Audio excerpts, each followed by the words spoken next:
بسم اللہ الرحمن الرحیم اللہم صلی علی محمد وعلی آل محمد وبارک وسلم۔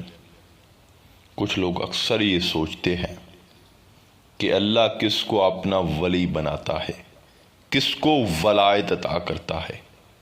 ویسے بھی اس سوال کو بہت زیادہ پذیرائی حاصل ہے اور لفظ ولی بھی بہت پاپولر ورڈ ہے۔ اس دور میں آپ جس کو دیکھیں گے وہ اپنی ولایت کا ڈنکا بجا رہا ہوگا، خود کو بڑا ولی اللہ جو ہے وہ ظاہر کر رہا ہوگا، یا کچھ لوگوں کے چیلے اپنے گرو کی ولایت کی تشہیر کر رہے ہوتے ہیں کہ یہ صاحب ولی اللہ ہیں، اللہ نے اس کو ولایت عطا کی ہوئی ہے۔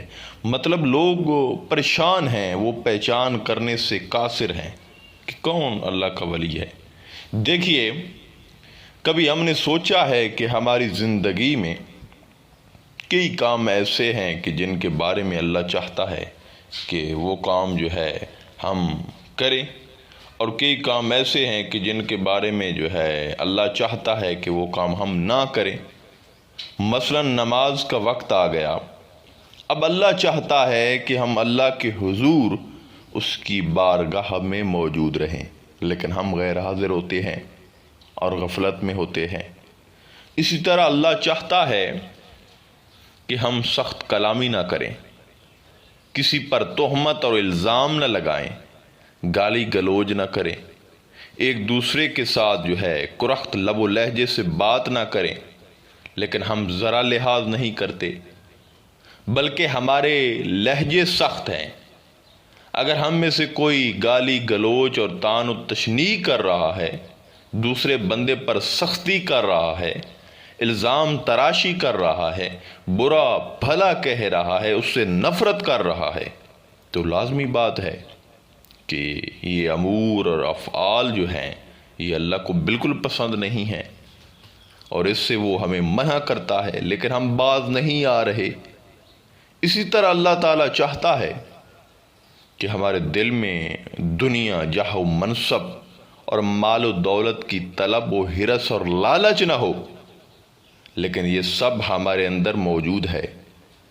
اگر اس نے ہمارے دل کو ہرس و لالچ اور طلب اور رغبت کی جگہ جو ہے یہ سارے لالچ جو ہے موجود پایا، تو یہ تقوی اور ولایت سے محرومی کا جو ہے وہ منہ بولتا ثبوت ہے۔ اس کے برعکس اللہ تعالیٰ چاہتا ہے کہ میرا بندہ دنیا سے بے نیاز ہو، مجھ سے محبت کرے، میرے بندوں سے جو ہے وہ تواضع اور انکساری کرے، اس کے دل میں صدق اور اخلاص ہو، اس کے پاس وفا، تقوی، طہارت اور پاکیزگی ہو۔ جب یہ سب کچھ وہ اپنے بندے میں موجود پاتا ہے تو اس بندے کو متقی کے لقب سے ملقب کرتا ہے۔ ہم ان چیزوں سے محروم ہیں۔ ہر وہ کام ظاہری طور پر اور کبھی چھپ پر جو برا ہے اور اللہ کو ناپسند ہے وہ ہم کر رہے ہیں، اور پھر دعویٰ کرتے ہیں ولایت کا کہ ہم بڑے پہنچے ہوئے ولی ہیں۔ سامعین کرام، یاد رکھ لیں کہ جب اللہ رب العزت کسی کو اپنا ولی بناتا ہے تو وہ ہر روز 70 مرتبہ اپنے اس بندے کے دل کو دیکھتا ہے۔ وہ بندے کے دل کو اس لیے دیکھتا ہے کہ اس کا دل میری یاد سے غافل تو نہیں ہے۔ جس شخص کے دل کو اللہ رب العزت 70 مرتبہ روزانہ کی بنیاد پر دیکھے، اور اگر اس دل کو اپنی یاد سے غافل پائے تو سوچنے کا مقام ہے کہ کیا وہ اس کے ساتھ تعلق اور دوستی قائم رکھے گا۔ تو اللہ تعالیٰ کس کو اپنا ولی بناتا ہے، اس کے بارے وہ خود قرآن مجید میں ارشاد فرما رہا ہے، ان اولیاءہ الا المتقون، اس کے اولیاء تو صرف پرہیزگار لوگ ہوتے ہیں۔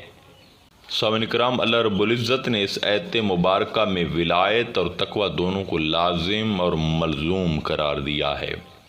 تقوی کے بغیر ولایت کا کوئی وجود نہیں۔ تقوی ہی بندے کو ولایت کے مقام پر فائز کرتا ہے، اور تقوی رکھنے والے انسان کو اللہ تعالیٰ اپنا ولی بنا لیتا ہے، اور تقوی ہی اس کی عطا کا نام ہے۔ عام طور پر تقوی کا مطلب اللہ سے ڈرنا ہے، لیکن یاد رہے کہ اللہ تعالیٰ کی ذات بابرکات کا ڈر اس طرح کا نہیں ہوتا کہ جیسے ہم زندگی میں مختلف چیزوں سے ڈرتے ہیں، کیونکہ اس طرح کے ڈر سے ممانست کی بجائے وحشت اور خوف پیدا ہوتا ہے۔ بندہ اپنے مالک و مولا کے قریب ہونے کی بجائے دور ہوتا چلا جاتا ہے، جبکہ ولایت دوری نہیں بلکہ قرب چاہتی ہے۔ یہی وجہ ہے کہ جو ولی ہوتا ہے وہ اللہ سے دور نہیں بلکہ اس کے قریب ہوتا ہے، اور وہ ہر خوف سے بے نیاز کر دیا جاتا ہے، جس طرح اللہ تعالیٰ قرآن کریم میں ارشاد فرماتے ہیں، اولیاء اللہ لا خوف علیہم ولا هم یحزنون، کہ میرے دوستوں کو نہ کوئی یہاں پہ ڈر ہے اور نہ کوئی وہاں پہ ڈر ہوگا، یعنی ہر دو جہاں سے اس کے خوف سے وہ بے نیاز ہو جاتے ہیں۔ اب اس امر پر غور کرنا ہوگا کہ تقوی کون سا ڈر ہے جو قربت کو بڑھاتا اور دوری کو مٹاتا ہے۔ دراصل تقوی کا مختصر اور جامع معنی یہ ہے کہ اللہ تعالیٰ جس جگہ پر، جس مقام پر، جس کام میں ہمیں دیکھنا چاہتا ہے وہاں پر ہم حاضر ہوں، اور جہاں پر وہ ہمیں نہیں دیکھنا چاہتا وہاں حاضر نہ ہوں، یعنی جس مقام پر وہ چاہتا ہے کہ ہم موجود ہوں وہاں سے ہم غائب نہ ہوں، اور جس مقام پر وہ چاہتا ہے کہ ہم موجود نہ ہوں تو وہاں ہم حاضر نہ ہوں۔ اگر یہ دونوں چیزیں انسان کی زندگی میں آ جائیں تو اسے تقوی کہتے ہیں، اور ان کا حامل انسان متقی اور ولایت کا سرچشمہ اور ولی ہوتا ہے۔ اب کسی کے متقی ہونے کے لیے یا ولی ہونے کے لیے کسی خاندان کی شرط نہیں، کسی امیری غریبی، کسی شہر اور محلے، کسی قصبے اور گاؤں، کسی قد و قامت، گورے و کالے، رنگ و زبان و بولی کی شرط نہیں۔ جس شخص میں اس نے اس طرز پر تقوی پا لیا تو اسی لمحے اس نے اس کے ساتھ دوستی کر لی، اس کو ولی بنایا، اور جس کے ساتھ اللہ نے اپنے دوستی کا جو ہے وہ فیصلہ کر لیا وہ ولی ہو گیا۔ سامعین کرام، بعض لوگ جہالت کی وجہ سے اور بعض اپنے نفس پرستی کو چھپاتے ہوئے یہ تصور کرتے ہیں کہ ولی شریعت سے یا تقوی سے بے نیاز ہوتا ہے۔ وہ سمجھتے ہیں کہ شریعت کی پیروی تو مولوی اور زہر بینوں کا کام ہے، ولی تو اس سے بلند ہوتا ہے۔ یاد رکھیں یہ تصور سراسر گمراہی ہے۔ حضور نبی کریم صلی اللہ علیہ وسلم سے بڑا کوئی ولی نہیں اور نہ ہو سکتا ہے۔ جب اللہ کا نبی شریعت کے خلاف نہیں ہو سکتا تو اس کی امت کے ولی کی کیا مجال ہے کہ وہ شریعت اور تقوی کو پس پشت ڈال دے۔ ایک ولی تو کیا اگر 10 کروڑ ولی بھی ہو جائیں تو تاجدار کائنات صلی اللہ علیہ وسلم کے نالین اقدس کی گرد کے برابر نہیں ہو سکتے۔ جو شریعت کو پس پشت کرتا ہے وہ شریعت کو نہیں کرتا بلکہ صاحب شریعت کو پس پشت کرتا ہے۔ لہذا ولی کا معنی یہ ہے جو ہمہ وقت اللہ اور اس کے رسول کے ہر امر کا نگہبان رہے اور خود پر اللہ کے قوانین لاگو کر لے اور تقوی کو پکڑ لے۔ آخر میں دعا ہے کہ اللہ تعالیٰ ان تمام بیان کردہ چیزوں پر عمل کرنے کی توفیق عطا فرمائے۔